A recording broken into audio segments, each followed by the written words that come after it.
সবগুলোই শেয়াল, সবগুলোই শেয়াল। একটা ইস্টবেঙ্গল সংক্রান্ত একটা আলোচনা।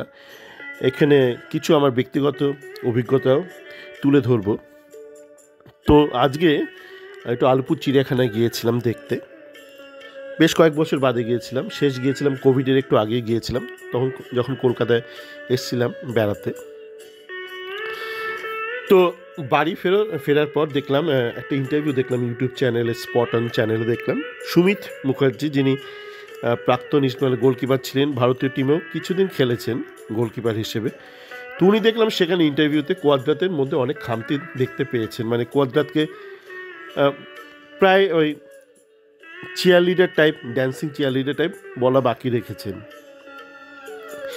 তা আমার ঘটনা হলো এই এই এই এই ধরনের প্রাক্তন প্লেয়ার প্রত্যেকে, মানে বাঙালি যত প্রাক্তন প্লেয়ার আছে যারা অন্তত লাইমলাইটে আছে এই মুহূর্তে, যারা ইউটিউব চ্যানেলে বিভিন্ন ইন্টারভিউ দেয়, বিভিন্ন ইউটিউব চ্যানেলে, তারা কিন্তু কোয়াদ্রাত থাকাকালীন কোয়াদ্রাতের মধ্যে কোনো দোষ দেখতে পায়নি। কোয়াদ্রাত চলে যাওয়ার পর তারা এখন এটা সেটা অনেক কিছু বলতে শুরু করেছে। তো এই ধরনের হিতৈষী আপনার জীবনে কি রাখার সত্যি কোনো দরকার আছে? মানে আপনি হিট হয়ে যাওয়ার পর, মানে দুর্ভাগ্য আপনাকে হিট করার পর যারা এগিয়ে এসে বলে না ভাই ওই ব্যাপারটা মানে হতে পারতো, আমি জানতাম, তো এই ধরনের বন্ধু থাকাতে না থাকাই ভালো। তারা বেঁচে থাক, ভালোভাবে থাক, আলু ভাতে থাক, কিন্তু তাদেরকে আপনার বন্ধু ভাববেন না, এরা আপনাকে বিপদে ফেলবে। তো আমি আলিপুর চিড়িয়াখানায় ঢোকার পূর্বে আমার কাছে একটা হোয়াটসঅ্যাপ এলো। আমার এক অতি পরিচিত ইস্টবেঙ্গল ফ্যান, যিনি ইউএসএতে থাকেন, যার সাথে আমি প্রচুর কথাবার্তা বলি ইস্টবেঙ্গল সংক্রান্তই। তো তিনি একটা আশঙ্কা প্রকাশ করেছেন যে শ্যামল বেশ্রাকে তো প্রায় এরা নামাচ্ছেই না, এরা রেখে দিয়েছে, শোপিস করছে, এখানে ওখানে নিয়ে যাচ্ছে, ফটো তোলাচ্ছে, মাঠে আর নামাচ্ছে না 1 মিনিটের জন্যে। এবং এরা হয়তো সেটিং করে ওই নাসিবদেরকে হয়তো প্রমোট করে দেবে, শ্যামলকে আস্তে আস্তে সরিয়ে দেবে আইএসএল স্কোয়াড থেকে। তো এই প্রসঙ্গে বলি যে বেশ কিছু ইস্টবেঙ্গল ফ্যান তারা কিন্তু হঠাৎ করে নাসিব নিয়ে হইচই শুরু করেছে, যে নাসিব সন্তোষ ট্রফিতে কটা গোল করেছে সেই নিয়ে স্ট্যাটিস্টিক্স নিয়ে হইচই করতে শুরু করেছে। সব সালা শেয়াল করছে। পরে বলছি কেন বললাম সবাই শেয়াল। তো নাসিব রহমান কি নাম্বার 9 স্ট্রাইকার? আমার তো যতদূর মনে আছে সন্তোষ ট্রফি খেলতে যাওয়ার আগেও একটা সিডিএম ছিল, ডিফেন্সিভ মিডিয়া ছিল, যাকে তুলে ধরার জন্য একসময় তন্ময় দাসকে বলি করার চেষ্টা করা হয়েছিল।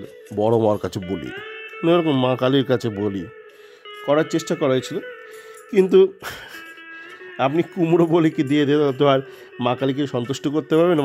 মায়ের কাছে যদি আপনি পাঠা বলির মানত করে থাকেন, তো কুমড়ো দিলেন না, একটা আলু বলি করলেন। তো অবশ্যই মা সেটা গ্রহণ করেননি। তো তখন আবার তন্ময় দাসকে সুযোগ দিতে বাধ্য হয়। কারা দিতে বাধ্য হয় বুঝলেন? যারা এই নাসিব টাইপটা দেখে তুলে ধরার চেষ্টা করেছিল তারাই দিলেন। তখন তন্ময় দাস প্রমাণ করলো যে সে রাস্তাঘাটে জন্মানো কোনো নেড়ি কুত্তার বাচ্চা নয়, ও নেড়ি কুকুরের বাচ্চা নয়, একটা পেডিগ্রি আছে, সাইতে ছোটোবেলাতে খেলা শিখেছে, সেটা প্রমাণ করলো। তারপর আইএসএল স্কোয়াডে প্রমোশন পেলো, কিন্তু দুর্ভাগ্যক্রমে ওই অস্কার ঠিক আসার আগেই ওর একটা চোট লাগলো, এখন বোধহয় রিহ্যাব করছে।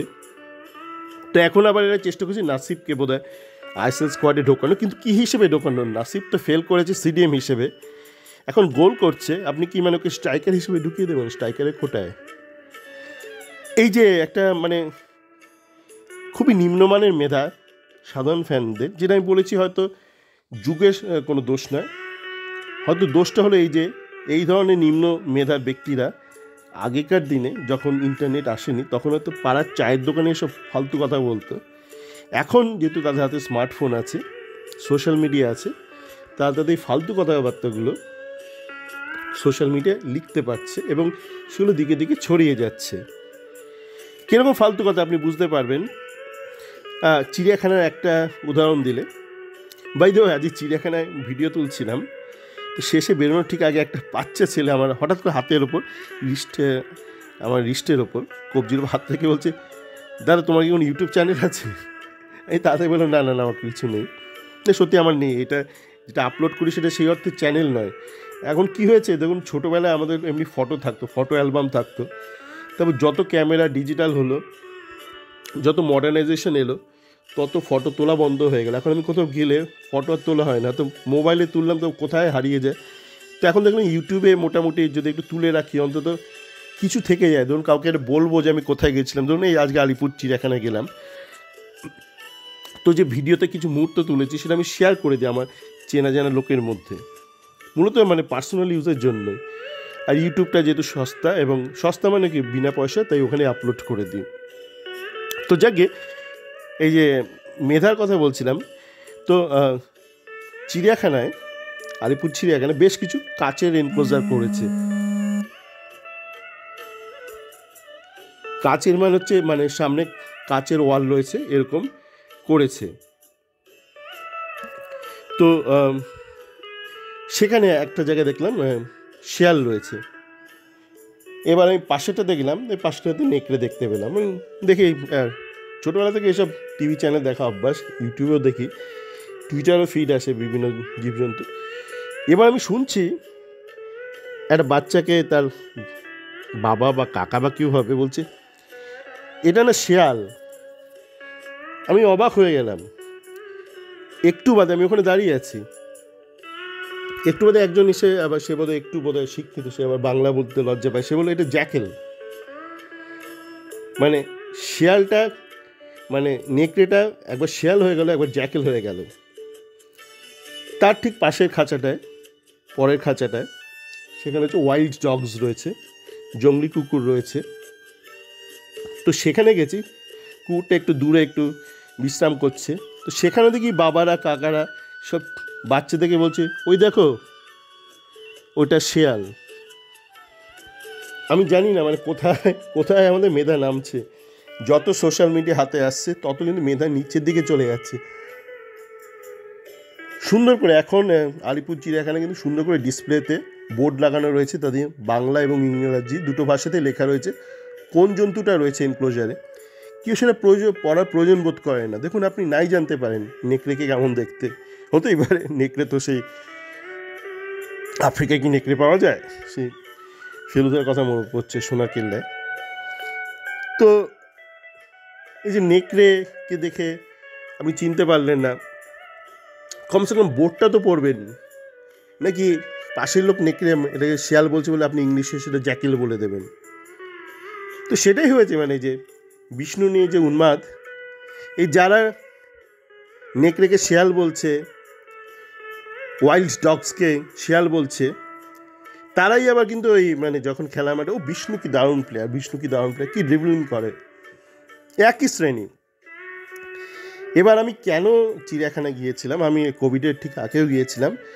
আমি আসলে যে কোনো দেশে থাকি বা যে কোনো দেশে বেড়াতে গেলে, যে কোনো শহরে চেষ্টা করি সেখানকার স্থানীয় কোনো ভালো ফুটবল ক্লাবের স্টেডিয়াম এবং সেখানকার চিড়িয়াখানায় যাওয়ার। ফুটবল স্টেডিয়াম না হলেও চিড়িয়াখানায় অবশ্যই যাই। অনেক সময় ফুটবল স্টেডিয়াম এত দূরে থাকে, যাওয়া হয় না। চিড়িয়াখানাটা আমি অবশ্যই যাওয়ার চেষ্টা করি, যবে থেকে রয়েছি, বিদেশে রয়েছি, বিভিন্ন দেশে রয়েছি। তখন সেখানে গেলে আমি অনেক কিছু সেখানকার ইনফ্রাস্ট্রাকচার দেখতে পাই, মানে কিভাবে বুদ্ধি প্রয়োগ করে বা অর্থ এবং বুদ্ধি দুটো প্রয়োগ করে বিভিন্ন ইনফ্রাস্ট্রাকচার বানানো হয়। আমি একটু বোঝার চেষ্টা করি। দেখুন আপনি যদি জীবনে বুদ্ধি প্রয়োগ করতে চান যে কোনো কাজে, আপনি যে পুরোটা মানে 100% ইনোভেটিভ ভাববেন তা কিন্তু হবে না। ধরুন আপনি একটা সলিউশন বার করলেন রিগার্ডিং মোবিলিটি, আপনি বললেন আমি না একটা চাকা বার করেছি, চাকা আবিষ্কার করেছি। সেটা ইংরাজিতে একটা মানে প্রবাদ আছে, রিইনভেন্টিং দ্য হুইল। তো যেগুলো আছে, যেগুলো সলিউশন আছে, সেগুলো আপনি দেখে শেখার চেষ্টা করুন এবং তার ভিত্তিতে নতুন কিছু ভাবুন। তো সেই জন্যই আমি যাই, এই চিড়িয়াখানাগুলোয় যাই। তো চিড়িয়াখানা নিয়ে আমার কি অভিমত সেটা আমি আমার ওই আলিপুর চিড়িয়াখানা নিয়ে একটা ভিডিও, একটা ডায়েরি আপলোড করেছি, একটু আগেই করেছি, সেখানে আমি শেয়ার করে দিয়েছি। কিন্তু আমি এই কারণে যাই যে দেখি মানে কোথায় কি বুদ্ধি প্রয়োগ করা হয়েছে, কোথায় কতটা অর্থ ব্যয় করা হয়েছে, এবং একই মডেল কিন্তু আমি আমাদের জীবনে বিভিন্ন ক্ষেত্রে প্রয়োগ করতে পারি। তো সেই জন্যই যাওয়া। তো সকলে ভালো থাকবেন, এই ছুটির দিনগুলো ভালো কাটান।